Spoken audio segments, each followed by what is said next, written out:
Hey y'all, I am going to trim these fruit trees. They survived the winter. I am so excited. You know how I showed you how I potted them up, and I've done this in years past, and the roots freeze and die. But I didn't want to dig holes all in the ground and try to have to bury them.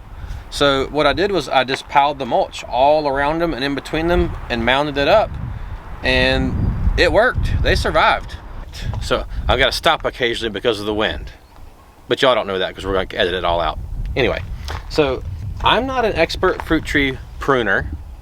In fact, I've only done it a few times and nobody's ever showed me, but I have researched it.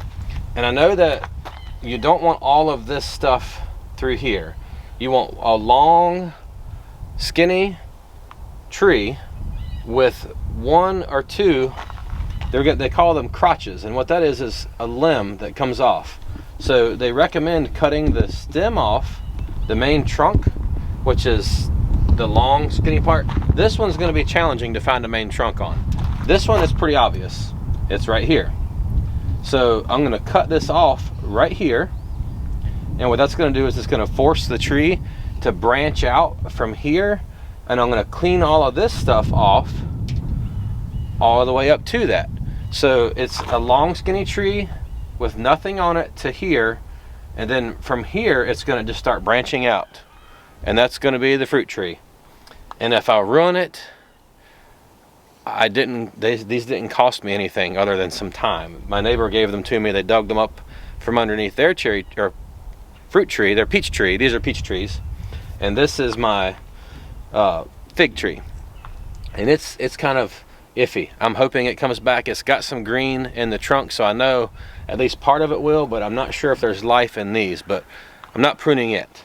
So basically, I'm just gonna prune all of this stuff off, and I am gonna cut the end of this off right here because it was dead. And I'm gonna cut the end of this off right here. See, the cows got on into these the very last, when they were in the garden, the cows broke into the garden and ate the tips off of my trees. But from what I understand, again, I'm not an expert, but this is what a properly pruned little tree should look like. And so don't just take my word for it. Do your own research. Read up on it. I've read up on it. There's like so many different opinions. I liked the idea of the person that was suggesting that we do it this way, and it makes sense to me. So this is the way I'm going to prune them this year. They're not going to die. I'm not going to ruin them. I mean, they'll grow and they'll produce fruit, but the idea is to keep the main trunk of the tree short and keep the branches growing out so that they will produce a lot of fruit low to the ground so you can reach it. So that's what I'm going to do to the rest of these little trees. Now this one is challenging. I've got a lot of different shoots on it. I'm going to kind of dig down in here so I can see what I want to do.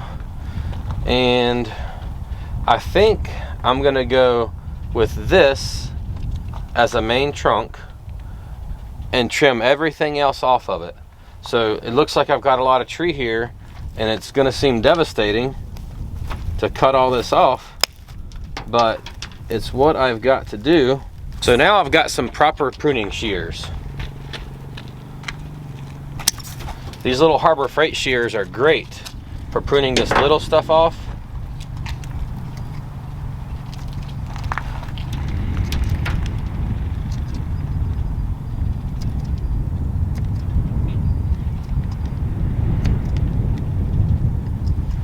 And the idea is when you do this, you're encouraging the tree to put growth into the branches that you want it to grow, the ones that make sense, rather than growing bug on my neck. Rather than growing a bunch of branches just everywhere, you're basically telling it, I want you to grow from here outward. Okay, and that's what I'm going to go with. I mean, I've taken a lot off of this tree. All of this came off of this one peach tree.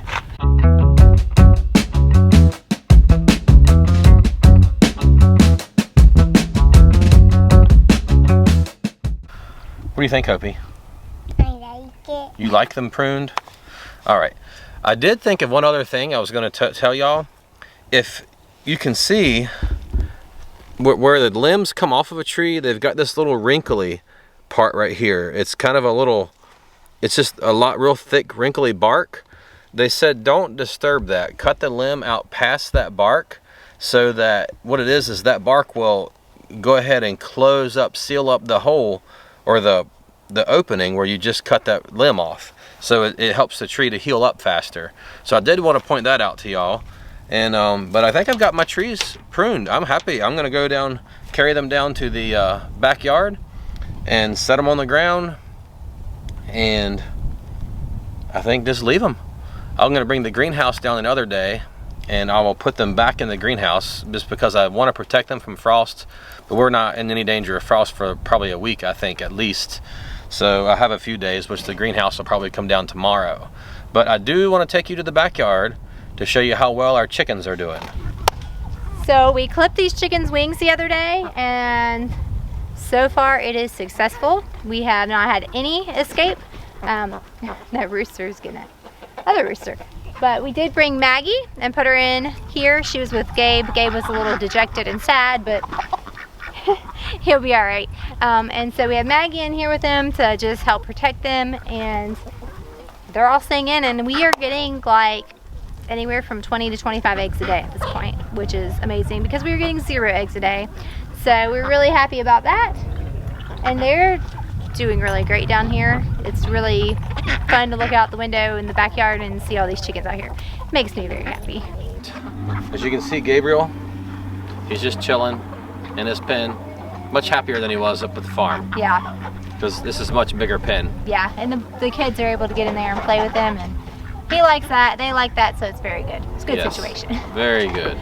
So we are, well, we do have plans to bring the turkeys and the peacock, Solomon, down here. You're gonna add another pin out of cattle panels, like that one for the turkeys.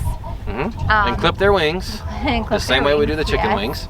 And then we're gonna bring, hopefully, the peacock and the guineas. They do well together. And we have the dog kennel, and it has a net over the top of it. So the plan would be to try to get them captured and then bring them down and set up the dog kennel down here and keep them all together in that. Yes. The only thing that we left up there is the geese. I guess we need to bring Buster down. He barks a lot. But we need to bring him down, and then the rabbits. We talked about getting them the other day, and we have not had time to do that. Everything is a process. Yeah. So the listing for the farm is supposed to be going live this week, so we kind of need to. Very excited about that. Yeah, we need to get our stuff done, but we are very excited about that. We've been working to get it ready, but hopefully we can get the rabbits and have them back here in the backyard, and that way pretty much all of the animals other than the cows that need to be taken care of all the time, every day, will be right here. It'll be easier. Much better. They won't be up there when people are coming to look at the farm. They won't be in the way, so. I am going to move the cows. I've got the cows in the first field right now when you come through the gate, but I am going to move them to the farthest field, what we call the hay field, because it was a hay field, now it's pasture. I'm going to move them all over there before we list the farm. That way they won't be people, they won't have to go through cows, wade through a herd of cows to go look at the property. Yeah, so it'll be better. Yeah, much better. So yeah, everything's coming together. It's taking a little longer than we had hoped, but that's kind of the story of life. Things usually do take a lot longer than we expect them to. And it's okay. I mean, we're not in any real rush. No, and everything's in God's timing, and He knows what needs to happen when it's supposed to happen. So we're just doing our part and trusting He's going to do His. Exactly. So thanks for hanging out with us today. We appreciate y'all. If you're not already subscribed to the channel, please go ahead and subscribe and hit the notification bell so you can be notified every time we upload a video. Give us a thumbs up so YouTube will know that you are enjoying this, and please comment below. We'll catch you guys in the next one. See y'all later.